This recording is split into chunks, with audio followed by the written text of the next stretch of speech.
Hello my dear friends and students, welcome to English Max. हम लोग MTS English का previous paper start कर रहे हैं आज से। ये पेपर है 2022 का और ये हुआ था मई, मतलब 2 मई से लेकर के 20 जून के बीच में 2 शिफ्ट पेपर था। कुछ मई में हुए थे और कुछ जून में हुए थे। तो 2 मई से 20 जून के बीच में पेपर ये हुए हैं, मतलब 50+ पेपर हैं, कुल मिला के 50+ पेपर हैं। तो 2 मई से स्टार्ट हुआ है और आज हम लोग 2 मई की फर्स्ट शिफ्ट का पेपर करने जा रहे हैं। फर्स्ट शिफ्ट बोले तो 9 से 10:30 सुबह के टाइम का है, ठीक है। और कुल 3 शिफ्ट में पेपर हुए हैं। MTS के जितने भी पेपर हुए हैं 3 शिफ्ट में। CGL CHSL 4-4 शिफ्ट में होता है, MTS 3 शिफ्ट में होता है। पहली शिफ्ट का जो पेपर होता है MTS का, वो तो सुबह का है, ये तो लिखा हुआ है। फर्स्ट शिफ्ट का होगा 9 से 10:30 का। जो सेकेंड शिफ्ट का पेपर होता है ये 12 से 2 के बीच में होता है, ठीक है। और जो थर्ड शिफ्ट का पेपर होता है वो 3:30 से 5 बजे तक का होता है, ठीक है। तो एक मतलब फर्स्ट और थर्ड शिफ्ट 1.5 घंटे लिखा रहता है और सेकेंड शिफ्ट में 2 घंटे लिखा होता है। होता सब एक ही टाइम का है, उतना ही देर लगती है। किसी को यह न सोचना कि दोपहर वालों को 12 से 2 है तो ज़्यादा टाइम मिल जाता होगा। टाइम सबको उतनी ही मिला करती है, ठीक है। तो इसके पहले हम लोगों ने क्या क्या कर डाला है भाई। इसके पहले हम लोगों ने MTS 2021 का पेपर कर डाला था। आपको याद होगा MTS 2021 के 48 सेट हैं, वो हमने कराए थे। MTS 2021 के बाद हमने आपको CGL के कराए थे पेपर। CGL 2022 के, हाँ CGL 2022 के पेपर करवाए थे। इसमें 40 सेट थे। फिर मैंने आप लोगों को CHSL 2022 का पेपर करवाया था, इसमें 36 सेट थे। तो इतने सेट अभी हम लोग कर चुके हैं, 48 MTS के, 40 CGL के और 36 CHSL के। अब फिर शुरू हो रहा है MTS 2022 का। कुछ बच्चों ने कहा सर CPO का पेपर, बेटा वो भी कराऊंगा मैं, CPO का भी पेपर कराऊंगा। मतलब जितना पेपर कराने को कहोगे वो सब करा दूंगा, ठीक है। तो अब हम लोग MTS 2022 का पेपर शुरू कर रहे हैं। अच्छा, एक बात याद रखना कि इस MTS 2022 में बीच बीच में वोकैब का सेगमेंट डालेंगे, ठीक है। ये पेपर अभी आप लोगों का काफ़ी दिन में है, तब तक मैं इसको पूरा करा लूँगा। आपके पेपर के कम से कम 15-20 दिन पहले ये सेगमेंट ख़त्म हो जाएगा। तो आप लोग एक एक प्रीवियस पेपर लगाते रहिए। प्रीवियस पेपर केवल इंग्लिश का ही नहीं, आपको और सारे सब्जेक्ट्स का भी प्रीवियस पेपर लगाते रहना है, प्लस मॉक टेस्ट साथ में देते रहना है। इसमें कोई कोताही ना बरतिएगा, ठीक है। सिलेक्शन का ये एक बेसिक क्राइटेरिया है, इतना ज़रूरी है। तो PDF आप लोगों को मिल ही गया होगा। जिन लोगों ने को नहीं पता है या जो लोग आज मेरे साथ पहली बार जुड़ रहे हैं, वो लोग बेटा ये जान लो कि ये पीछे इतने पेपर कराए जा चुके हैं, ठीक है। और MTS जो केवल MTS दे रहे हैं, वो 2021 वाले MTS का भी 48 सेट है, उसको भी लगा डालिए और 2022 वाला भी लगा डालिएगा। दोनों लगा डालिएगा, 2022 वाला साथ साथ में चलिए, 2021 वाला पहले लगा डालिए। अब इसका जो PDF है, PDF आप सब लोगों को डिस्क्रिप्शन बॉक्स में मिल जाएगा। हर वीडियो के साथ उसका PDF अटैच है, ठीक है। और अगर आप टेलीग्राम चैनल पे चले जाते हैं तो सारे के सारे एक साथ मिल जाएंगे, आपको इकट्ठा मिल जाएंगे। वहाँ पर भी तो टेलीग्राम चैनल का भी लिंक दिया हुआ है, वहाँ से आप ले लीजिएगा, ठीक है। तो ये बेसिक बातें हो गई शुरुआती, और चलो शुरू करते हैं हम लोग आज का डिस्कशन। और 2 मई का, ठीक है, पहला पेपर जो मॉर्निंग शिफ्ट का है वो क्या था, क्या क्या पूछा गया था, तो चलो शुरू करते हैं, देखते हैं आज का पहला क्वेश्चन। और ये रहा पहला क्वेश्चन आपकी स्क्रीन पर। इसमें पूछा है नो एरर। तो पहला ही क्वेश्चन है, देखो लिखा हुआ है एडिंग एलोवेरा। एलोवेरा तो सब लोग जानते हो, बहुत सारे लोग ब्यूटी कॉन्शियस होते हैं, ठीक है। ब्यूटी ही नहीं भाई, हेल्थ कॉन्शियस या स्किन कॉन्शियस होंगे तो वो लोग एलोवेरा जेल लगाते होंगे। चलिए, तो adding aloe vera jail will prevent the hand sanitizer of drying out your skin, ठीक है। अब ये तो सेंटेंस है, इसमें गड़बड़ी क्या है चलो ये देखते हैं। तो एक चीज़ मैं आपको बताऊं, कुछ वर्ब्स हैं। एक वर्ब है इसमें से प्रिवेंट, एक वर्ब इसमें से है रिफ्रेन, ठीक है। एक वर्ब है इसमें से प्रोहिबिट। आप कहेंगे कि वर्ब क्यों गिना रहे हैं, अभी आ रहा हूँ, मुद्दे पर भी आ रहा हूँ। पहले अब तीनों वर्ब तो नोट करो। ये 3 वर्ब अगर हैं तो इनके साथ हमेशा फ्रॉम लगता है और फ्रॉम के बाद वर्ब की आईएनजी फॉर्म लगती है, ठीक है। और ये तीनों वर्ब का मतलब होता है किसी को कोई कार्य करने से रोकना या मना करना। इधर वाला शायद आपको पूरा ना दिखे तो सुन के आप लिख लीजिएगा, रोकना या मना करना। मैं यहाँ नीचे लिख दे रहा हूँ, किसी को कोई कार्य करने से रोकना, ठीक है, वो होता है तीनों का मतलब। अब जब जिस व्यक्ति को जो कार्य करने से रोकेंगे उसमें फ्रॉम लगेगा, अगले वर्ब में आईएनजी फॉर्म होगी, ये रूल है। अब एक बार फिर अपने सेंटेंस पे आ जाओ। यहाँ लिखा है कि adding aloe vera gel will prevent, ये मिला आपको क्या, prevent the hand sanitisers of drying. क्या लिखा है, प्रिवेंट के बाद क्या लगा, ये of drying your drying out your skin. मतलब एलोवेरा जेल अगर आप लगाते हैं तो आपकी स्किन ड्राई होने से रोकेगा, ड्राई होने से रोकेगा। तो ड्राइंग तो इन्होंने सही लगा, ये जो ऑफ लिखा है इसकी जगह क्या होना चाहिए था, फ्रॉम होना चाहिए था। क्योंकि जब कोई चीज़ प्रिवेंट की जाती है तो प्रिवेंट की जाती है फ्रॉम समथिंग, फ्रॉम ड्राइंग। तो यहाँ क्या होना चाहिए, प्रिवेंट फ्रॉम ड्राइंग, ठीक है। तो यहाँ पे फ्रॉम आना चाहिए था। गलती कहाँ मिली, आपके इस ऑफ में मिली। ऑप्शन ढूंढ लो कौन सा ऑप्शन होना चाहिए, ठीक है। तो कहाँ मिल रहा है, ऑफ। ये लिखा है prevent the hand sanitiser from, यहाँ ऑफ की जगह फ्रॉम होगा। तो आपका आंसर कौन सा हुआ, 2 वाला हुआ। आई थिंक ये बात आपको क्लियर हो गई होगी। वो तीनों वर्ब नोट कर लेना, उनके साथ फ्रॉम लगता है। चलो आगे आते हैं आपके क्वेश्चन नंबर 2 पे। अगला क्वेश्चन है ये क्वेश्चन नंबर 2। क्वेश्चन नंबर 2 में क्या कर रहे हैं कि एक ऐसा वर्ड ढूंढो जो आपके इस स्टेटमेंट को सब्स्टिट्यूट करे। इसके लिए एक वर्ड यूज करना है, वन वर्ड सब्स्टिट्यूशन है। क्वेश्चन है the young of frog, frog के बच्चे। यहाँ यंग का मतलब क्या हुआ, यंग वन, बच्चा। फ्रॉग के बच्चे को क्या कहते हैं। देखो बहुत सारे जितने भी जानवर होते हैं सबके जानवरों का नाम और होता है, उनके बच्चों का नाम और होता है। और एसएससी में अक्सर इससे क्वेश्चन पूछा जाता है। तो ये जो टैडपोल होता है वो मेढक के बच्चे को कहते हैं। मेढक का जब छोटा बच्चा होता है उसको टैडपोल कहते हैं। किटन किसको कहते हैं पता है, कैट के बच्चे को, बिल्ली के बच्चे को कहते हैं किटन। एंटीलोप क्या होता है, एक तरह का हिरन होता है, यह डियर है, ठीक है, एक प्रजाति है हिरन की, वही है ये डियर, ठीक है। ये डियर ऐसे होना चाहिए, डबल ई होना चाहिए था, ठीक है, ये DEER होना चाहिए था, ये डियर लिख दिया मैंने, ठीक है, बाय मिस्टेक। तो एंटीलोप क्या होता है, एक तरह का हिरन होता है, ठीक। अब पप किसका बच्चा होता है, ये डॉग का बच्चा होता है ना, कुत्ते के बच्चे को क्या कहते हैं, पप कहते हैं। तो आंसर आपका कौन सा हुआ, एंटीलोप। बाकी जो 3 थे वो भी हमने आपको बता दिया। तो आई थिंक ये वाला काम क्लियर हो गया होगा। अब चलते हैं आपके क्वेश्चन नंबर 3 पर। क्वेश्चन नंबर 3 क्या कर रहा है, ये खाली जगह दी हुई है, इसको भरो आप। लिखा है व्हीट इज वाइडली डैश, गेहूँ, व्हीट क्या हुआ, गेहूँ को बहुत बड़े स्तर पर, बहुत बड़े पैमाने पर डैश किया जाता है, but output is not large, लेकिन इसका आउटपुट ज़्यादा नहीं है। तो आउटपुट का मतलब क्या हुआ, प्रोडक्शन। तो डैश चीज़ बड़े पैमाने पर की जाती है लेकिन इसका प्रोडक्शन जो है वो बहुत ज़्यादा नहीं है। तो क्या किया जाता है बड़े पैमाने पर, बड़े पैमाने पर उसकी खेती की जाती है, बड़े पैमाने पर इसको ग्रो किया जाता है, लेकिन प्रोडक्शन बहुत ज़्यादा नहीं होता है। तो क्या करोगे, अब ऑप्शन में आ जाओ। ग्रॉस का मतलब सकल, ये होता है मतलब पूरे के लिए, टोटल के लिए लगता है ग्रॉस। ग्रोन का मतलब होता है कराहना, जैसे आपको कहीं के दर्द हो रहा हो तो आप कराह रहे हैं तो वो होता है ग्रोन। और ग्रोन का मतलब तो ये होता ही है ग्रो, ठीक है ना, यही ग्रो की थर्ड फॉर्म ग्रो होती है, ग्रो ग्रू ग्रोन। तो यही वाला हमारा आंसर होगा। गेहूं बड़े पैमाने पर उगाया जाता है, ग्रो किया जाता है। तो चूंकि इज लगा है, इसकी पैसिव वॉइस में बन रहा है, तो wheat is widely grown, but production जो है वो बहुत कम है।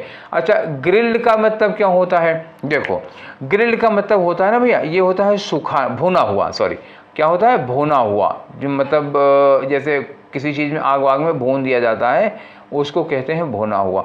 तो इसका कोई मतलब ही नहीं है कि गेहूं बड़े पैमाने पर भुना जाता है लेकिन प्रोडक्शन बहुत कम है, ये तो कोई सेंस नहीं आता है। तो बहुत बड़े पैमाने पर ग्रो किया जाता है, ठीक है। इसमें भी आंसर कौन सा हो गया आपका, 3 में 3।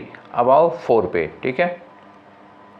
ये रहा आपका क्वेश्चन नंबर 4। इसमें क्या कह रहे हैं, साइनोनिम बताना है। किसका साइनोनिम, अंडरलाइन वर्ड है, और अंडरलाइन क्या किया गया, ये किया गया चैलेंज को।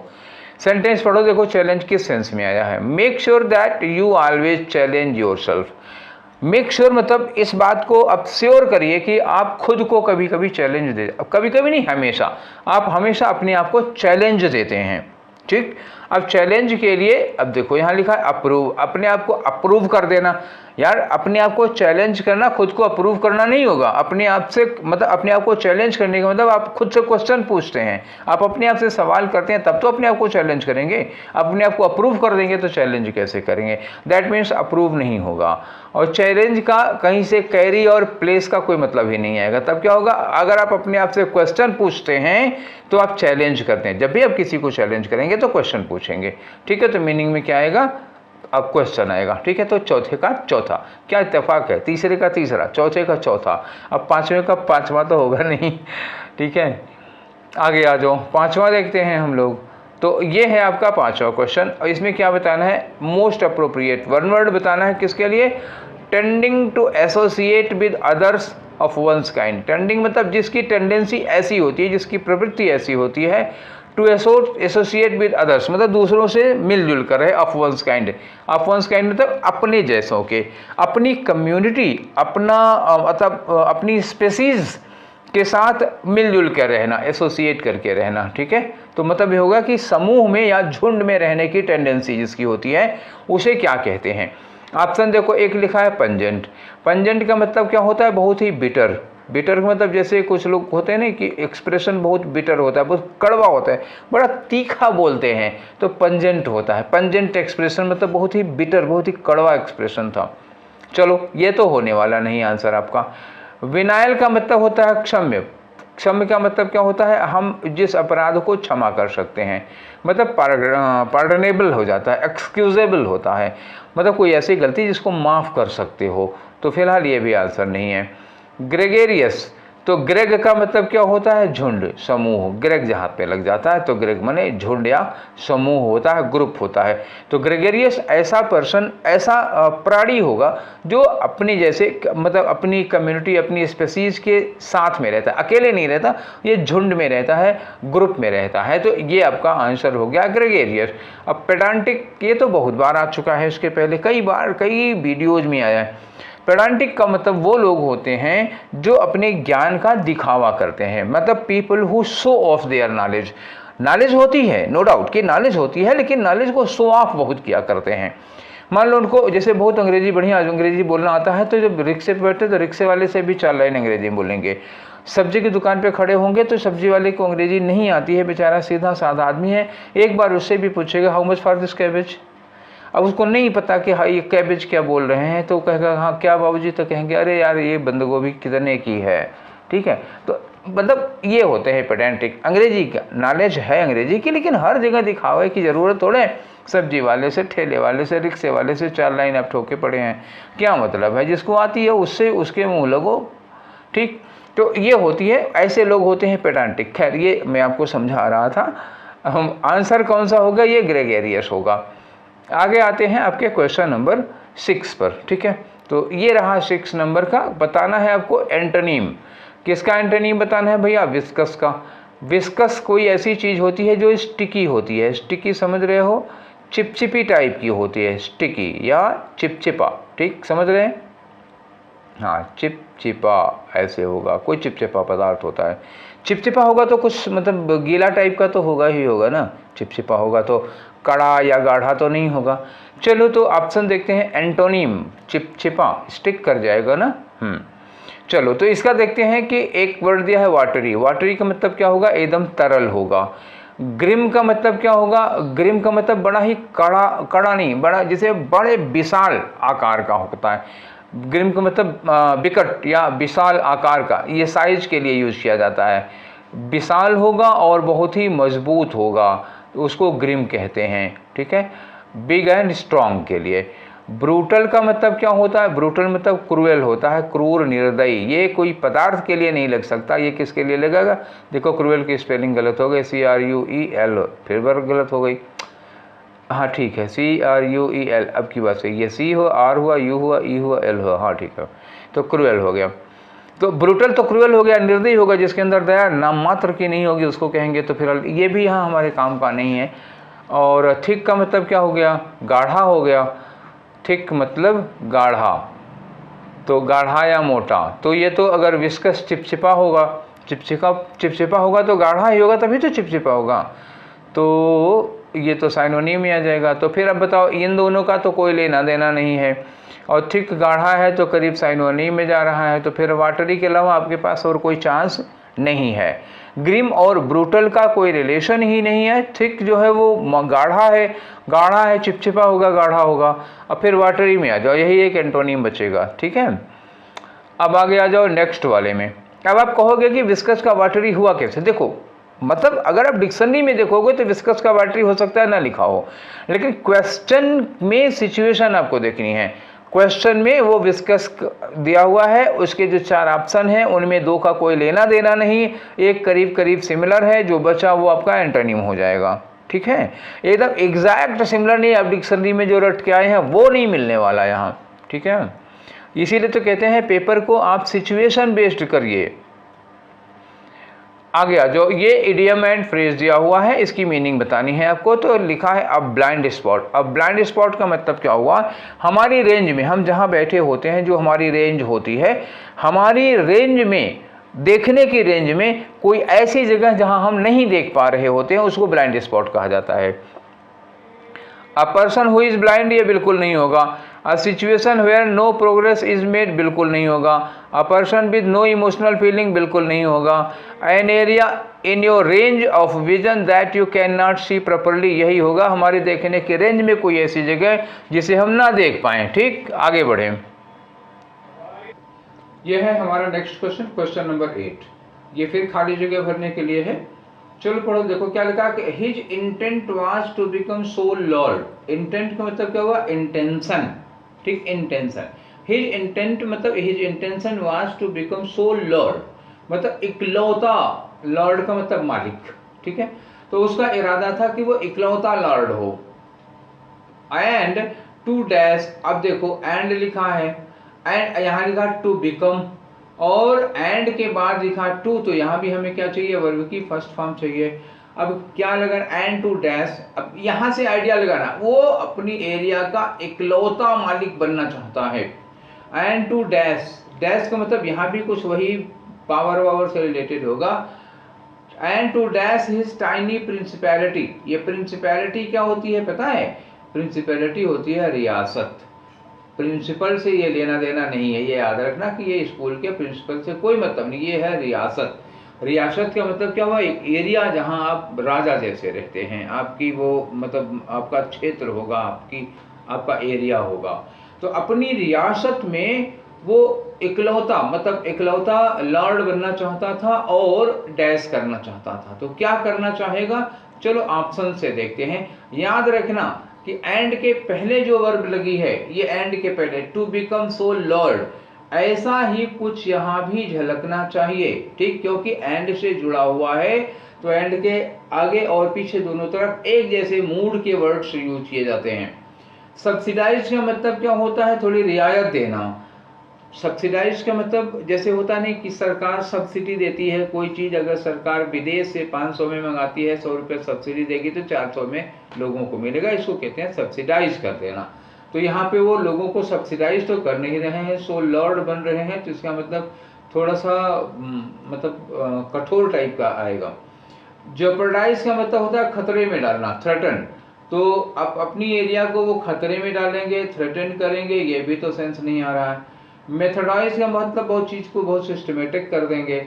अग्रेंडाइज, एक वर्ड दिया है अग्रेंडाइज। अग्रेंडाइज का मतलब क्या होता है? Increase power. इस एरिया में अपनी ताकत को बढ़ाना चाहते थे, अपने आप को पावरफुल बनाना चाहते थे, अग्रेंडाइज ये हुआ। तो ये जो लिखा है बिकम सो लॉर्ड, इकलौता लॉर्ड बनना चाहते थे, उसके साथ में अग्रेंडाइज ज्यादा सुटेबल है। जेपर्डाइज मेथोडाइज तो बिल्कुल नहीं होगा। सब्सिडाइज में मतलब कुछ अच्छा काम करने के लिए आ जा रहा है, जहां पर वो लोगों को आर्थिक मदद दे रहे हैं, तो ये लग नहीं रहा है सो लॉर्ड बनने के साथ। सो लॉर्ड बनने के साथ जब आदमी इकलौता तानाशाह बनना चाहेगा तो क्या करना चाहेगा? अपनी पावर को बढ़ाना चाहेगा। तो इस बिकम सो लॉर्ड के साथ में अग्रेंडाइज सुटेबल आ रही है, तो ये चौथा वाला ऑप्शन अग्रेंडाइज यूज करिएगा। आगे चलते हैं आपके क्वेश्चन नंबर 9 पर। तो क्वेश्चन नंबर 9 में देखो क्या है, एरर का क्वेश्चन है। पढ़ो जरा। इन माई ओपिनियन, मेरी राय में, you should went for higher studies in London, आगे की पढ़ाई के लिए आपको लंदन जाना चाहिए। तो शुड क्या है भैया, शुड है आपकी मॉडल वर्ब। तो may, might, should, would, can, could ये सब लगा होता है, ये मॉडल वर्ब होती है। मॉडल वर्ब के साथ हम लोग हमेशा वर्ब की फर्स्ट फॉर्म लगाते हैं। Will go, shell go, can go, ये सब यूज किया जाता है। शुड गो, तो शुड के साथ वेंट ना लग करके क्या होनी चाहिए, यू शुड गो। तो ये शुड वेंट गलत हो गया, आपका आंसर कौन सा हो गया, थर्ड वाला हो गया। अब आ जाओ क्वेश्चन नंबर 10 में। देखो 10 में क्या कह रहे हैं, 10 में आपको इंप्रूवमेंट का क्वेश्चन है। तो ये इतना अंडरलाइन किया हुआ है, मेक्स मी बॉलिंग, ठीक है। ये देखो इसमें कोई गलती है क्या, तो पढ़ो जरा सेंटेंस को। लिखा है that movie is so sad, वो मूवी इतनी सैड है, समझ रहे हो ना, हाँ। तो कोई मूवी इतनी सैड है कि द एंडिंग ऑलवेज, जो एंड है उसका, अंत उसका, ऑलवेज मेक्स मी बॉलिंग, ठीक है। तो एंडिंग प्रेजेंट में है, मेक्स तो ठीक है, मेक्स मी बॉलिंग, लेकिन यही गड़बड़ी हो गई। देखो कुछ वर्ड आप फिर से नोट करना, एक पहले क्वेश्चन नोट कराए थे, एक फिर नोट करो। लेट है और मेक है, ठीक है, लेट है, मेक है। एक है वर्ड हेल्प और एक वर्ड है बिड, ये चार के चारों क्या है, वर्ब हैं, ठीक है। बिड है, लेट वाला अलाउ करने के लिए, मेक मेड मेड हो जाता है, हेल्प हो जाता है, बिड बेड बिडन होता है आदेश वगैरह देने के लिए। इसके बाद कोई पर्सन आएगा, समबडी आएगा, ठीक है, समबडी आएगा, जैसे ये मी लिखा हुआ है। उसके बाद जो वर्ब आती है ना बच्चा, ये वर्ब होती है वर्ब की फर्स्ट फॉर्म, ठीक है ना आईएनजी फॉर्म, ना सेकेंड फॉर्म, ना थर्ड फॉर्म, कुछ नहीं होगा। क्या होगा, वर्ब की फर्स्ट फॉर्म होगी। किसके बाद, लेट के बाद, मेक के बाद, हेल्प के बाद, बिड के बाद कोई वर्ब आती है तो वर्ब फर्स्ट फॉर्म में होगी। तो यहाँ मेक्स लिखा हुआ है, मेक्स मी बॉलिंग नहीं होगा, मेक्स मी बॉल ऐसे होगा, ठीक है ना। तो चलो ढूंढो मेक्स मी बॉल कहाँ मिलेगा, यहाँ मेड लग गया, पास्ट में होगा, नहीं होगा, ये मेक्स मी बॉल लिखा हुआ है, ये तीसरा वाला आपका आंसर हो गया। यहाँ बॉल्ड लिखा है, ये भी नहीं होगा। तो आपका आंसर कौन सा हुआ इसमें, थर्ड वाला हुआ। Is that clear, I think कोई प्रॉब्लम नहीं होनी चाहिए। आगे बढ़ जाते हैं, नोट करना, रूल्स नोट करते चलिएगा आप जहां आपको जरूरत लगे। अब हमको क्या पता कि आपको कहाँ जरूरत है ना, आप अपने ढंग से नोट करिएगा। हम नहीं बता सकते कि इसको नोट करिए, इसको नहीं। हम कह रहे हैं नोट कर लीजिए, पता आपको पहले से ऑलरेडी पता है, और ईश्वर करें कि आपको पहले से पता हो, ये बहुत अच्छी बात होगी। अगर आपको कुछ डाउट है या लग रहा है कि कुछ नया मिला तो नोट कर लीजिए, नहीं तो रहने दीजिए, आप रिविजन तो हो ही रहा है। नेक्स्ट क्वेश्चन में आ जाओ बेटा, क्वेश्चन नंबर 11 में क्या कर रहे हैं, 11 में इंप्रूवमेंट का क्वेश्चन फिर से है। अब यहाँ पे ये दिया हुआ है, यहाँ पे इंप्रूव करना है आपको, तो सेंटेंस तो पढ़ना पड़ेगा ना, पहले सेंटेंस पढ़ो फिर करते हैं इंप्रूव। लिखा है it is the most effective means of mass communication, means of mass communication. अब ये नाउन हो गया, means of mass communication noun है, इसके पहले नाउन के पहले एडजेक्टिव लगा है, इफेक्टिव एकदम सही है। इसके पहले सुपरलेटिव डिग्री में एडवर्ब लगा हुआ है, ये भी ठीक है। सुपरलेटिव पहले दा लगा है तो ये भी ठीक है। तो मतलब इसमें कोई गड़बड़ी नहीं है, कोई गड़बड़ की मिस्टेक है ही नहीं। तो इसको सीधे सीधे क्या कर दो, नो इम्प्रूवमेंट कर दो। ज़्यादा तीन झाम करोगे तो कोई ना कोई बिना वजह की गलती निकल आएगी, ठीक है। तो बिना वजह की गलती ना करो, ज़्यादा मतलब उंगली करोगे तो कहीं ना कहीं सिलाई टूट जाएगी, ठीक है, तो वो गड़बड़ हो जाता है। तो जिसमें नहीं गलती मिल रही है उसको छोड़ दो, जबरदस्ती गलती निकालने की जरूरत नहीं है। ये आप लोग करते हो तो एग्जाम में फालतू का काम कराते हो। आगे आ जाओ नेक्स्ट क्वेश्चन पे, आपका क्वेश्चन नंबर 12 है। तो 12 में क्या कह रहे हैं करने को, देखते हैं। ये है एक ऐसा सेंटेंस ढूंढो, इन्होंने कहा choose the sentence with no spelling error. ये 4 सेंटेंस लिखे हैं, उसमें 3 में कहीं ना कहीं स्पेलिंग मिस्टेक है। वो सेंटेंस ढूंढो जिसमें कोई स्पेलिंग मिस्टेक नहीं है। चलो शुरू हो जाते हैं। तो पहले वाले में वाल्व गलत है, सेफ्टी वाल्व में क्या होता है, VALVE ये होता है, इनका काम हो गया। दूसरे में सेफ्टी गलत है, सेफ्टी की स्पेलिंग क्या होती है, SAFETY, ठीक है। तीसरे वाले में क्या है, प्रोटेस्ट गलत है, प्रोटेस्ट वाली ये वाली स्पेलिंग है PROTEST। 3 तो गलत निकल गए, एक तो सही करना ही पड़ेगा। देखो इसमें प्रोटेस्ट भी सही है, इज भी सही है, आल्सो भी सही है, सेफ्टी भी सही है, वाल भी सही है, तो ये चौथा वाला होगा। चलो आगे आ जाओ, नेक्स्ट क्वेश्चन नंबर 13। तो ये रहा आपका 13 में क्या कह रहे हैं, फिर साइनोनिम बताओ। अब किसका, ये जो ब्रैकेटेड पार्ट है यहाँ पे आप, गजब क्या क्वेश्चन पूछा है, सिनोनिम भी पूछ रहे हैं, इम्प्रूवमेंट भी पूछ रहे हैं, हद हो जाती है यार। ठीक है, लेकिन ये नया नहीं है, ये CHSL और CGL का पैटर्न है जो MTS में उठा के डाल दिए हैं। MTS वाले तैयार हैं, इसीलिए कहता हूँ CGL CHSL देखो। अब जो MTS का पेपर हो गया, ये अभी जो सोचो ये मई में हुआ है, और जो दिसंबर और मार्च में CGL और CHSL का पेपर हुआ उसमें इस तरह के पूछे जाते थे। इसलिए कह रहा हूँ कि अगर CGL CHSL देखे होते तो यहाँ कोई प्रॉब्लम ही ना होती, आपको चेंजिंग पैटर्न के बारे में ऑलरेडी जानकारी होती। ठीक है, CGL CHSL से ये लोग नया प्रयोग करते हैं, MTS इधर लागू कर देते हैं, इसलिए देख लिया करो उसको भी। ये ब्रैकेट में दिया हुआ है वर्ड, इसका साइनोनिम लगाओ जो इसी के सेंस का हो।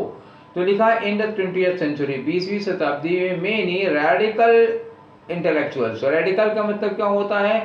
कट्टरपंथी होती है, जो पुरानी चीजों को, रूढ़िवादी टाइप के होते हैं, जो पुरानी चीजों को पकड़े जकड़े चलेंगे, वो कोई चेंज नहीं चाहते हैं। ठीक है, तो एम्ब्रेस्ड, यहाँ एम्ब्रेस मतलब गले लगाना, यानी कि अपनाया उन्होंने मास मीडिया को। ठीक है, तो रेडिकल किसके लिए आ जाएगा? देखो, एक आता है सबैटिकल। तो सबैटिकल का मतलब क्या होता है? जिस समय हम विश्राम कर रहे होते हैं, विश्राम कालीन। विश्राम कालीन, ये कालीन जमीन के नीचे पर बिछाने वाला नहीं, विश्राम कालीन का मतलब जब हम रेस्ट कर रहे होते हैं उस दौरान का। ईगोटिस्टिकल का मतलब क्या होता है? ईगोटिस्टिकल मतलब एरोगेंट हो जाएगा, घमंडी हो जाएगा। इसके बहुत सारे वर्ड में ऑलरेडी बता चुका हूँ आप लोगों को। एरोगेंट है, कंसीटेड है, सुपरसिलियस है ना, हॉटी है, तो बहुत सारे वर्ड हैं। और स्केप्टिकल का मतलब क्या होता है? संशयवादी, मतलब फुल ऑफ डाउट्स, जो श्योर नहीं है। स्केप्टिकल क्या होता है? Not sure about anything. पूछो गॉड है, कहेंगे पता नहीं। पूछो ये क्या होता है, तो पता नहीं, कुछ श्योरली कह नहीं सकते। मतलब ये पर्सन जो है ना, वो त्रिशंकु महाराज की तरह है, ना धरती पे है ना स्वर्ग में है। मतलब उनको किसी चीज पर श्योर ही नहीं होते हैं, स्केप्टिकल लोग होते हैं, संशयवादी कहा जाता है इनको। फेनेटिकल का मतलब क्या होता है? कट्टर। कट्टर का मतलब समझ रहे हो ना, हम जो कह रहे हैं वही होगा, इसके सिवा कुछ हो ही नहीं सकता। दुनिया का लाख तर्क दे दो तुम, लाख आर्गुमेंट करो उनके सामने, प्रूफ ला के दो, हम मान ही नहीं, उस लाख रुकेगा हम मान ही नहीं सकते।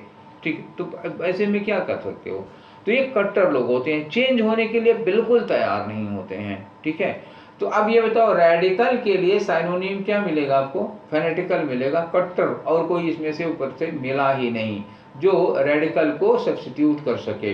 रेडिकल मतलब हो गया वही कट्टरपंथी रूढ़िवादी, और फेनेटिकल का मतलब भी हो गया कट्टरपंथी रूढ़िवादी। आगे चलो, नेक्स्ट क्वेश्चन पे चलते हैं हम लोग। आपका क्वेश्चन नंबर 14। तो 14 में क्या करना है? फिर से एरर का क्वेश्चन आ गया। चलो देखते हैं, restoring soil health. Soil health का मतलब देखो, सॉइल मतलब वो मिट्टी होती है जिसमें हम खेती करते हैं, धरती की ऊपरी वाली परत जिसमें तमाम पोषक तत्व होते हैं, जिसमें हम गेहूं दाल चावल उगाते हैं, ये सारी।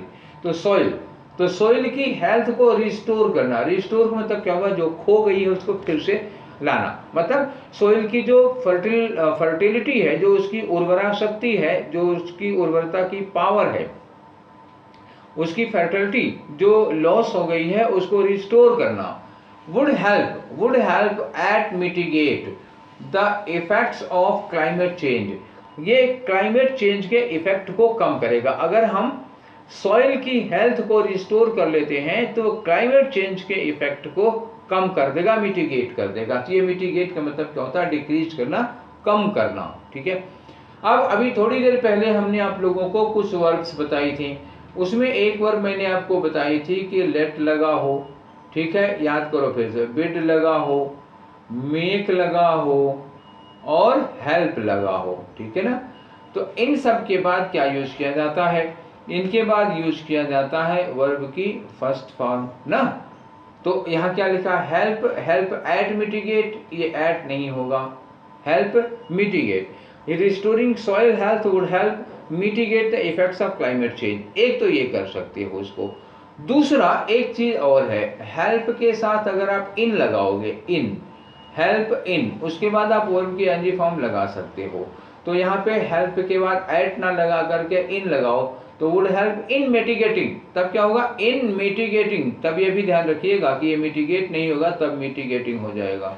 ठीक है, तो restoring the health soil, restoring soil health would help in mitigating, या फिर would help mitigate the effects of climate change.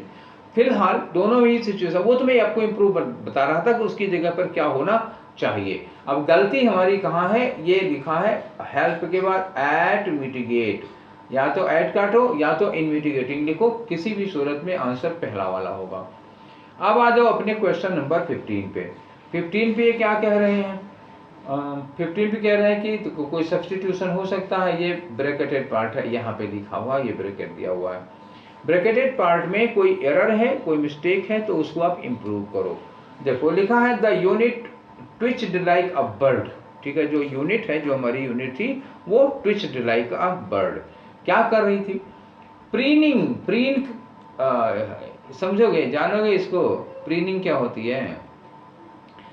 चिड़िया वगैरह होती है ना, पक्षी वगैरह अपनी चोंच से अपने पंखों को जब संवारते हैं, जैसे आप लोग कंघी करते हो ना, कंघे लेके बालों में कंघी करते हो, वैसे चिड़िया वगैरह भी कहीं बैठी होती है, कभी देखो डाल पे सुकून से जब बैठी होती है, खा पी के पेट भरा होता है, अपनी चोंच से वो अपने पंखों को संवारा करती है ना, उसको ठीक किया करती है। क्लियर, तो इसी को कहते हैं प्रीन करना। तो प्रीनिंग इट्स प्लमेज, प्लमेज मतलब क्या हुआ, पंख, चिड़िया जो अपने चोंच से अपने पंखों को संवार रही हो, एंड बिकम्स मोशनलेस। देखो अब बिकम्स कैसे हो जाएगा, ये भी गलती हो गई ना। एंड के साथ आप दो वर्ब कौन कौन सी जोड़ रहे हैं, पहले ये देखो, ये एंड लगा, एंड के बाद ये बिकम्स है, एंड के पहले क्या है, एंड के पहले जो वर्ब है वो क्या है, ट्विच्ड, ठीक है, ट्विच्ड। अगर ट्विच्ड वर्ब की सेकेंड फॉर्म है तो बिकम की भी वर्ब की सेकेंड फॉर्म होनी चाहिए, बिकेम, तो सबसे पहले तो ये बिकम्स का बिकेम होगा। दूसरी बात, जो इट्स प्लमेज है, ये चिड़िया के पंख हैं, तो इट्स नहीं होगा, यहाँ क्या होगा, ये वाला इट्स होगा, पजेसिव के सेंस में आ रहा, ये वाला इट्स लगाओ, क्योंकि अगर ये वाला इट्स लगाओगे तो इसकी मीनिंग हो जाती है इट इज, ठीक है, तो ये नहीं लग पाएगा, यहाँ पे ये वाले इट्स की जरूरत है। तो पहली बात अगर देखें तो ये दोनों इट्स गलत हो गए, ये वाला इट्स लग पाएगा, और दूसरा देखोगे तो ये बिकम्स और बिकमिंग नहीं होगा, बिकेम होना चाहिए, तो केवल यही टू वाला ही पॉसिबल है जो इसको इम्प्रूव कर सकता है, बाकी 3 वाला 4 वाला गलत है, और 1 वाला तो हो ही नहीं सकता। आगे आ जाओ क्वेश्चन नंबर 16 पर। 16 में क्या कर रहे हैं, देखो एंटोनिम बताना है आपको इस अंडरलाइन वर्ड का। अंडरलाइन वर्ड की देखो डायरेक्ट मत लगाना एंटोनिम सोनियम, क्योंकि ऐसे में धोखा हो जाएगी बच्चा, समझ गए ना, क्योंकि जो आप डिक्शनरी में पढ़ के आए हो, जो आप बुक से रट के आए हो, उसका एंटोनिम कुछ और होगा। अब यहाँ पे जो यूज किया गया है, तो सेंटेंस में जिस मीनिंग में यूज हुआ है, जिस अर्थ में यूज हुआ है, उसी अर्थ का एंटोनिम लगाना है। क्लियर, आगे आ जाओ। आर्म्स एंड लेग्स ले इन केयरलेस वे, उसके हाथ पैर जो है ना वो केयरलेस वे में पड़े हैं, मतलब क्या हुआ, बहुत ही लापरवाह। तो ये केयरलेस वर्जिनल मूड में है, अपने वर्जिनल सेंस में, जो केयरलेस का मतलब होता है उसी सेंस में है। तो केयरलेस का अपोजिट क्या हो जाएगा, केयरलेस का अपोजिट हो जाएगा एकदम से सावधान हो जाएगा, सावधान सतर्क। चलो, फॉरगेटफुल का मतलब भुलक्कड़, ये लगेगा नहीं। अनसेफ का मतलब असुरक्षित, कोई मतलब नहीं है। नेग्लेक्टफुल का मतलब एकदम से जैसे कि हमें कोई चिंता ही ना हो। विजिलेंट का मतलब क्या होगा, विजिलेंट का मतलब होता है एकदम से सतर्क, सावधान, तो ये लगा सकते हो, अलर्ट, यही। असावधान, केयरलेस, लापरवाह का अपोजिट क्या हो जाएगा, सतर्क हो जाएगा, सावधान होगा। तो ये 16 नंबर का हो गया। अब आते हैं अपने क्वेश्चन नंबर 17 पर, ठीक है, ये आपका क्वेश्चन नंबर 17। तो इसमें देखो एक इडियम दिया हुआ है, उस इडियम की मीनिंग बतानी है। Get down to brass tacks, ठीक है, get down to brass tacks. देखो इसका क्या मतलब होता है, get down to brass tacks का मतलब क्या होगा, मतलब ये होता है कि किसी चीज के बारे में आप बहुत सीरियस हो जाते हो, ठीक, किसी चीज के बारे में बहुत सीरियस हो जाते हो। ऑप्शन देखो, एक कॉम्प्रोमाइज करना, बिल्कुल नहीं होगा कॉम्प्रोमाइज करना। To become serious about something, किसी चीज के लिए बहुत सीरियस हो गए, तो ये तो हो गया आपका। और लिखा है गेट फायर फ्रॉम द, अब ये इन दोनों का क्या लेना देना है, हमको आप सबका मीनिंग मिल गई अपनी। आगे आ जाओ क्वेश्चन नंबर 18 में। 18 क्या है, खाली जगह भरो, तो भरो, चले। लिखा है कि पुलिस यूज्ड, पुलिस ने यूज किया, क्या यूज किया, कोई चीज यूज की होगी, क्यों यूज किया ये पढ़ के देखो। पुलिस यूज डैश एविडेंस, अब ये अच्छा हो सकता है, खराब हो सकता है। लिखा है टू कन्विक्ट अ विक्टिम, एक पीड़ित को, एक विक्टिम को कन्विक्ट मतलब दोषी साबित करने के लिए पुलिस ने ऐसा एविडेंस यूज किया, और विक्टिम कैसा था, हु वाज इनोसेंट, इनोसेंट का मतलब क्या हुआ, निर्दोष था। अब तो ये बात गलत हो गई भाई, पुलिस ने एक निर्दोष व्यक्ति को, एक निर्दोष विक्टिम को कन्विक्ट साबित करने के लिए, दोषी साबित करने के लिए डैश एविडेंस का यूज किया, तो ऑथेंटिक तो नहीं होगा, फिर वो क्यों क्या हो गया, फिर वो जाली होगा, फर्जी होगा। ठीक है, तो यहाँ जाली और फर्जी एविडेंस के लिए क्या करोगे, स्टंटेड तो होगा नहीं, ठीक है ना, क्योंकि स्टंटेड का मतलब होता है छोटे कद का, नाटा, ये इसकी कोई लेना देना नहीं है, किसी आदमी का कद बताना है वो यहाँ नहीं लगेगा, स्टंटेड नहीं होगा। ऑथेंटिक का मतलब हुआ ओरिजिनल सबूत, ओरिजिनल नहीं लगाए हैं। ठीक है, निर्दोष आदमी को दोषी साबित करने के लिए ओरिजिनल सबूत नहीं लगेंगे, ऑथेंटिक नहीं लगेंगे, वो फर्जी वाले लगेंगे। हेटफुल नहीं लगेगा। फैब्रिकेटेड का मतलब क्या हुआ, जाली, बनाए गए, फेक कह सकते हो इसको ना, जाली, या जिसको कह सकते हैं हम लोग फेक सबूत लगाए इन्होंने। ठीक है, तो ये चौथा वाला ऑप्शन हो गया फेक। आगे आ जाओ अपने क्वेश्चन नंबर 19 पे। 19 में क्या है, इनकरेक्टली स्पेल्ड वर्ड बताओ। तो इनकरेक्टली में देखो लॉकर की स्पेलिंग तो सही है, फिलहाल ये आंसर नहीं होगा। रिफ्ट का मतलब घाटी होता है, ज्योग्राफी में पढ़ा होगा, रिफ्ट घाटी होती, तो इसकी में नहीं लगेगा। मुझे दरार को भी कहते हो, रिफ्ट घाटी क्या होती है, जब धरती में कहीं दरार पड़ जाती है, वहाँ घाटी बन जाती है, उसको रिफ्ट घाटी कहते हैं। दो लोगों के बीच में भी दरार हो सकती है, ठीक है ना। आगे आ जाओ, ये तीसरा टाइट, इसकी स्पेलिंग गलत है तो यही आंसर होगा। टाइट में जानते हो क्या होगा, TI के बाद HG नहीं होगा, GH होगा, पहले GH होगा फिर T लगेगा, तो TIGHT होगा। ठीक है, स्टॉक की सही है तो आंसर नहीं होगा। फिलहाल आपका टाइट वाला ये थर्ड वाला आंसर हुआ। आगे बढ़ते हैं आपके क्वेश्चन नंबर 20 पर। तो 20 में देखो फिर से फिलर का है, लिखा है the person driving the car, एक व्यक्ति जो कार चला रहा था, dash control over the wheels, wheel पर से उसके कंट्रोल डैश हो गया। अब देखो कंट्रोल बना रहा कि कंट्रोल खो गया, अब कह नहीं सकते। आगे पढ़ के देखो, लिखा एंड नॉक्ड हर डाउन, और उस आदमी ने हर मतलब कोई महिला है उसको कुचल दिया। अच्छा, तो मतलब आपका अपनी कार पर से कंट्रोल खो गया, तभी आपने अब सामने महिला को कुचल दिया, तो कंट्रोल खो गया। ठीक है, तो ये देखो एक लूज लिखा हुआ है, लूज ये एक्चुअली एडजेक्टिव है, हमें क्या चाहिए यहाँ पे वर्ब चाहिए। तो लूज ये एडजेक्टिव है तो ये लगेगा नहीं, ये लूजिंग लग नहीं सकता अभी बिना हेल्पिंग वर्ब के। लॉस्ट जो है ये क्या है, लॉस्ट जो है वो लूज की सेकंड फॉर्म है। ठीक है, अच्छा ये तो हो सकता है क्योंकि ये जो नॉक्ड है, नॉक्ड मतलब वर्ब की सेकंड फॉर्म है, ये नॉक्ड भी पास्ट में है। तो एंड नॉक्ड, एंड के बाद आपने पास्ट इंडेफिनिट में काम किया, तो एंड के पहले भी पास्ट इंडेफिनिट में काम करेंगे। तो ये लूज की जो सेकंड फॉर्म है लॉस्ट, ये सही काम कर रही है। अच्छा, ये जो लूज है LOSE, ये वर्ब की फर्स्ट फॉर्म है। अच्छा, टेंस की गड़बड़ी हो गई यहाँ पर, चौथा वाला नहीं लगेगा क्योंकि वो प्रेजेंट कर देगा, और लॉस्ट जो है तीसरा वाला वो आपको ये पास्ट में करेगा। अच्छा, एंड के बाद भी पास्ट लगा हुआ है तो हम तालमेल तो बैठाएंगे ही, अगर एंड के बाद में पास्ट तो एंड के पहले भी पास्ट, दोनों घटनाएं क्योंकि पास्ट में है। जो आदमी कार चला रहा था उसका अपनी गाड़ी पर से कंट्रोल खो गया और उसने आगे जाती हुई महिला को कुचल दिया, तो दोनों पास्ट में हो जाएंगे घटनाएं। तो लॉस्ट लगाओगे, लूज नहीं लगाओगे। एक बार फिर देखो, इस वाले सेंटेंस में हम लॉस्ट लगाएंगे, लूज की सेकेंड फॉर्म है, पास्ट की जरूरत है हमको। लूज एडजेक्टिव है इसलिए नहीं लगाएंगे, ये जो लूज लिखा हुआ है वो उनकी फर्स्ट फॉर्म है इसलिए नहीं लगाएंगे, हमको पास्ट की जरूरत है, ये तीसरा वाला होगा।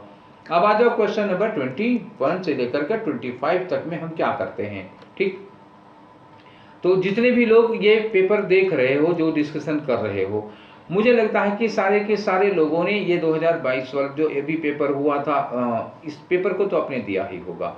ये क्लोज टेस्ट क्या बला होती है ये आप सब लोग जानते हो बहुत अच्छी तरह से, मुझे मतलब 100% मैं श्योर हूँ सब लोगों को पता है क्लोज टेस्ट क्या होता है। फिर भी बस एक, चूंकि अभी कराने जा रहे हैं तो मैं आपको एक ब्रीफ इंट्रोडक्शन इसका देता हूँ। क्लोज टेस्ट एक पैराग्राफ होता है जिसमें कुछ जगह ब्लैंक छोड़ दी जाती हैं, जैसे ये 1 2 3 4 दिया हुआ है, ये जगह ब्लैंक छोड़ दी जाएंगी। इन जगहों पर ये जो 1 लिखा हुआ है इसकी जगह पर सुटेबल ऑप्शन क्या होना चाहिए, ये 4 ऑप्शन दिया होगा, इन चारों में से क्या यहाँ पर भरा जा सकता है वो आपको करना होता है, ये भरना होता है। ये एक तरह का फिलर होता है, उसमें एक लाइन में नहीं दिया होता है बल्कि एक पैराग्राफ में 4-5 फिलर होते हैं, वो क्लोज टेस्ट होते हैं। ठीक है, तो इसको हम लोग जैसे ये पढ़ते गए, ये पढ़ रहे हो तो यहाँ जो मिला वो भर दिए, ये फिर पढ़ते पढ़ते यहाँ जो मिला भर दिए, ऐसे नहीं करना चाहिए। इसको करने की एक स्ट्रेटेजी दूसरी होती है। इसको क्या करना है कि पहले आप इसको एक बार यहाँ से यहाँ तक पढ़ डालिए, पहले पूरा पढ़िएगा, उसके बाद फिर इसको पढ़ते समय यहाँ भरते चलिएगा, क्योंकि तब गलती नहीं होगी। ठीक है, तो वही काम हम यहाँ भी करेंगे आपके साथ। तो पहले इसको पढ़ेंगे, पढ़ो इसको। लिखा है सल्वाडोर डॉली, ठीक है, सल्वाडोर डॉली। आगे यहाँ पे खाली जगह दी है, dash prominent Spanish surrealist painter. ये स्पेन के एक सरियलिस्ट पेंटर थे, बहुत नाम था इनका, प्रोमिनेंट थे। डैश इन फिगरिस, ठीक है, कैटलोनिया, मतलब कैटलोनिया के फिगरिस एक जगह है, वहाँ पे ये डैश थे। कब हुए थे? ऑन 11 मई 1904। तो यहाँ बर्थ, पैदा होने के लिए लिखा हुआ, जन्म लेने के लिए तो बोर्न लगेगा, ठीक है। जो पैदा हुए थे 11 मई 1904 को कैटलोनिया के फिगरिस में। आगे आ जाओ। इनके बारे में यह है कि Dali's father was strict in education. इनके पिताजी पढ़ाई लिखाई में बड़े स्ट्रिक्ट थे, ठीक है, अपने बच्चों की। अनलाइक डैश मदर, तो इनके पिताजी हैं, तो मतलब इनकी माताजी से डिफरेंट, इनकी माताजी से भिन्न इनके पिताजी बड़े सख्त थे पढ़ने लिखने के मामले में। अब यहाँ क्या लगाना हो? His her. अब अगर ये मिस्टर सल्वाडोर डॉली लड़के हैं तो हिज लगेगा, अगर ये लड़की हैं तो यहाँ पे हर लगेगा, ठीक है। ये डाली देख के आपको लग रहा होगा कि लड़की है, ठीक है, लेकिन आगे चलते हैं, देखते हैं कुछ और मिलता है, कुछ हिंट मिल जाती है शायद यहाँ के लिए। Dali had a brother named Salvador. Dali के एक भाई थे जिनका नाम था Salvador. Was born 9 months before. यहाँ पे हमको एक खाली जगह चाहिए, हु, ठीक है, ये गड़बड़ हो गया क्वेश्चन, यहाँ पर एक मिस्टेक हो गई है, ठीक है, उसको मैं सही कर दे रहा हूँ। फिलर यही होना चाहिए, खाली जगह जो है यहाँ पर है, ठीक है, ये चौथा वाला फिलर यहाँ पे लगाना होगा, ठीक है, क्योंकि Salvador born was born direct नहीं लग पा रहा है, ये इसका हो गया ना, had a brother name Salvador, उनका नाम था, फिर इधर कैसे आ सकता है वो, तो चलिए यहाँ पर हो गया Salvador. Dash was born 9 months before, जो कि 9 महीने पहले पैदा हुए थे। हिम, किससे? हिम से। हिम से मतलब किससे? सल्वाडोर डॉली से। अगर सल्वाडोर डॉली के लिए यहाँ पर हिम लगा हुआ है तो इसका मतलब ये लड़के हैं, अगर लड़के हैं तो यहाँ जहाँ थर्ड लगा हुआ है यहाँ पे क्या लगेगा? फिर हिज मदर। क्लियर? ये थर्ड वाले का एकदम से, इसीलिए कहता हूँ कि यहाँ पर पढ़ते समय डायरेक्ट मत भरा करो, पहले यहाँ तक आ जाओ। देखो यहाँ फिर लिखा हुआ है हिज, उन्हीं के लिए लगा हुआ है, हिज ब्रदर लगा हुआ है ना, तो नीचे जब आओगे तब हिंट मिलेगी, हिज है कि हर है, कुछ ऐसा मिल जाएगा। अगर यहाँ नहीं आए तो यहाँ थर्ड वाले में गलत भर दोगे, इसीलिए नीचे तक पढ़ लिया करो, एक बार पढ़ लो उसके बाद ही भरा करो इसको, ठीक है। आगे लिखा एंड डाइड ऑफ गैस्ट्रोएंटेराइटिस। तो गैस्ट्रोएंटेराइटिस एक बीमारी होती है पेट में, उसी की वजह से उनकी डेथ हो गई थी। आगे लिखा कि व्हेन ही वाज 5, जब ये 5 साल के थे, तो डॉली, मतलब किसके लिए लगा? डॉली के लिए। ही वाज टेकन, अब यहाँ भी डॉली के लिए ही लगा हुआ है। जब डॉली 5 साल के थे तो उनको ले जाया गया, ये यहाँ पे फिलर है नहीं, क्योंकि लिखा ही was taken to his brother's grave, ये कंटिन्यू है, यहाँ फिलर ही नहीं है। He was taken to his brother's grave. आगे लिखा है and was told that he was his brother's dash, और उनसे ये बताया गया कि तुम अपने भाई के डैश हो। अब अपने भाई के क्या हो ये तो आगे पढ़ा, जब ऑप्शन देखेंगे तब पता चलेगा। तो पहले यहाँ क्या होगा कि सल्वाडोर डॉली, आगे लिखा हुआ है आ प्रोमिनेंट स्पेनिश सरियलिस्ट, ये एक स्पेन के सरियलिस्ट बहुत प्रमुख पेंटर थे। तो पूरा का पूरा कहानी पास्ट में है, पास्ट में है तो हैज तो और इज तो लगेगा नहीं। अच्छा, चूंकि सल्वाडोर डॉली सिंगुलर है, वर्ब भी नहीं लगेगा, तो क्या लगाओगे? वाज लगाओगे। Was a prominent Spanish surrealist painter, ठीक। अब आ जाओ दूसरे वाले फिलर में। दूसरे वाले फिलर में देखो यहाँ नंबर 2 पे, तो यहाँ मैंने बोला ही था यहाँ क्या लगा सकते हो, है कि नहीं? जन्म देने के लिए लगा हुआ है कि ये जो हैं ये 11 मई 1904 को कैटेलोनिया के फिगरिस में पैदा हुए थे, तो वाज लगा हुआ है, पहले ही लगा कि वाज प्रोमिनेंट पेंटर, और वाज यहाँ भी काम करेगा। तो वाज की बात बताओ, क्या वाज ब्रॉट, वाज बॉड, ये खरीद के लाए गए थे कि वाज रूटेड, कि ये ब्रॉट, की वाज बोर्न। तो इनका जन्म हुआ, तो भाई डेट वेट दी हुई है, जन्म तिथि दी हुई है, तो वाज बोर्न, ये हो गई काम। अब आगे आ जाओ, यहाँ लिखा है कि अनलाइक, वो मतलब इनके पिताजी इनकी माँ से थोड़ा डिफरेंट थे पढ़ाई लिखाई के मामले में। तो सल्वाडोर डॉली के लिए हम 10 जगह पर हिज देख रहे हैं, तो यहाँ पर क्या लगाओगे? हर। तो सल्वाडोर डॉली लड़की नहीं है, लड़का है, तो यहाँ क्या होगा? हिम नहीं लगाओगे, पॉजेसिव में लगाओगे। अनलाइक हिम मदर तो होगा नहीं, यहाँ क्या होना चाहिए? हिज मदर होना चाहिए, ठीक। और देयर का भी यहाँ कोई चांस नहीं बन रहा, ठीक। आगे चलो, अगला क्वेश्चन लेते हैं हम लोग। ये हो गया आपका फिलर नंबर 3। तो अब आ जाओ फिलर नंबर 4 में। तो फिलर नंबर 4 पहले देखो, एक तो मुझसे मिस्टेक हो गई है, I am sorry for that mistake. हालांकि आप लोगों को जो पीडीएफ मिला होगा उसमें ये मिस्टेक नहीं रही होगी, आप अपना पीडीएफ देखिए तो आपको अंदाजा लग जाएगा कि ये जो यहाँ पर फिलर है ये एक्चुअली यहाँ पर नहीं है। ये वाला 4 नंबर का फिलर कहाँ है जानते हो? यहाँ पर है, ठीक है, सल्वाडोर के पास में, यहाँ फिलर नंबर 4 यहाँ लगा हुआ है। तो देखो, Dolly had a brother, Dolly के एक भाई थे नेम सल्वाडोर, उनका नाम सल्वाडोर था। Dash was born 9 months before him, जो इनके जो पैदा होने के 9 महीने पहले पैदा हुए थे। तो यहाँ वाज बोर्न के पहले हमको क्या लगाना होगा? Who was born. ये क्या हो गया? Who was born. तो दैट यहाँ नहीं लगाएंगे क्योंकि नाम लिखा हुआ है, तो हालांकि दैट लगता है रिलेटिव प्रोनाउन, लेकिन जब नाम लिखा होता है, प्रॉपर नाउन होता है, तो हम लोग दैट नहीं हु लगाते हैं। और वाज बोर्न, ये देखो वर्ब लगी है तो हमको सब्जेक्ट चाहिए ना, होम जो होता है ऑब्जेक्ट के लिए लगता है। होम वाज बोर्न नहीं होता, हु वाज बोर्न होता है, हुज वाज बोर्न भी नहीं होता, तो क्या लगेगा? हु वाज बोर्न होगा। अब आगे आ जाओ अपने 26 पे, आखिरी वाले फिलर पे, फिलर नंबर 25। तो फिलर नंबर 25 ये लास्ट में लिखा हुआ है। ये जब ये 5 साल के थे, व्हेन ही वाज 5, जब ये 5 साल के थे तो इनको कहाँ ले जाया गया? इनके भाई की कब्र पर ले जाया गया और इनसे ये बताया गया कि तुम अपने भाई के डैश हो, तुम अपने भाई के क्या हो? ऑर्डिनेशन। तो ऑर्डिनेशन का मतलब बच्चा क्या होता है? ऑर्डिनेशन का मतलब होता है तालमेल। ऐसे जिसे होता है ना कोऑर्डिनेशन, वैसे कोऑर्डिनेशन से बना हुआ कोऑर्डिनेशन मतलब तालमेल, समझ लो, एडजस्टमेंट कह सकते हो। तो यहाँ पे वो तुम अपने भाई के एडजस्टमेंट हो, ये तो ठीक नहीं लग रहा है। और डेटोनेशन का मतलब विस्फोट होता है, ठीक, तुम अपने भाई के विस्फोट हो, ये तो महागलती हो जाएगी, ठीक है। री इनकारनेशन का मतलब क्या हुआ? अवतार, तुम अपने भाई के पुनर्जन्म हो। हाँ, ये ठीक लग रहा है। इनसे कहा गया कि ये तुम्हारे भाई की कब्र है जिसकी डेथ तुमसे पहले मतलब कुछ दिन पहले हो गई थी और तुम अपने भाई के पुनर्जन्म हो, ठीक है। तो ये री इनकारनेशन, ठीक है। और स्टेगनेशन का मतलब होता है ठहराव, जैसे कहीं पानी बह रहा हो और रुक जाता है कहीं गड्ढे वड्ढे में, तो उसमें सड़न आ जाती है, तो ठहराव होता है। ये नहीं लगेगा। तो ये हो गए आपके क्वेश्चन नंबर कितने? 25 क्वेश्चन थे। और आज था हमारा ये पहला सेट MTS 2022 का, जो 2 मई को हुआ था मॉर्निंग शिफ्ट में, ठीक है, 9 बजे से 10:30 बजे तक का पेपर है ये। तो ये डिस्कशन आप लोगों को कैसा लगा? कुछ पुराने बच्चे हैं, जो पुराने लोग हैं हमारे साथ में जुड़े हुए, कुछ नए बच्चे होंगे, आज हो सकता है कुछ हमारे साथ पहली बार जुड़े हों। तो जो पहली बार जुड़े हैं वो, जो पुराने हैं वो भी, सब लोग ईमानदारी से बताइएगा, कोई झूठी तारीफ करने की कोई जरूरत नहीं है। ना करो कमेंट, वो ठीक है, लेकिन झूठी में तारीफ मत करना।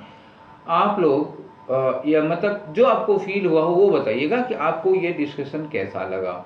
अच्छा लगा तो उतना बताना जितना अच्छा लगा है, झूठी बिल्कुल मत करना। और अगर कुछ गड़बड़ लगा हो तो स्पष्ट लिखो, मैं बुरा नहीं मानूंगा, बल्कि जो गड़बड़ तुम्हें लगा है उसको दूर करने की, सही करने की कोशिश करूंगा जितना कर पाऊंगा। हाँ, अब टेक्नोलॉजी में मत बताना कुछ सजा कि क्यों, मतलब टेक्नोलॉजी बहुत सिंपल टेक्नोलॉजी मेरी चल रही है, मेरे पास रिसोर्सेज नहीं है, संसाधन संपन्न नहीं हूँ, बहुत मतलब अभी किसी तरह काम चलाओ में करा दे रहा हूँ। कोशिश ये करता हूँ कि तुम्हें इसको समझने में कोई दिक्कत ना हो, ठीक है। तो अब ये MTS का डिस्कशन का ये सिलसिला ऐसे ही चलता रहेगा, बीच बीच में और सेगमेंट लाएंगे। तो MTS वाले एक बात समझ लो कि बीच बीच में और सेगमेंट आएगा, आपका डिस्कशन मिलता रहेगा कंटिन्यू। और किसी दिन 2 वीडियो पढ़ सकते हैं, जैसे उसमें मान लो किसी दिन वोकैब वगैरह का मैटर में डाल सकता हूँ, क्लियर है। तो बाकी डेली एक वीडियो मिलेगा आप लोगों को। किसी दिन कोई इमरजेंसी आ जाती है, नहीं बना पाते हैं, तो समझ लिया करो कि आज कुछ प्रॉब्लम रही होगी, वीडियो बन नहीं पाया होगा, ठीक है। तो ये सेशन आप लोगों को कैसा लगा? अच्छा लगा तो और लोगों को भी शेयर करो। और फिर मिलेंगे हम लोग कल वाले सेशन में एक और डिस्कशन के साथ। Take care, thank you.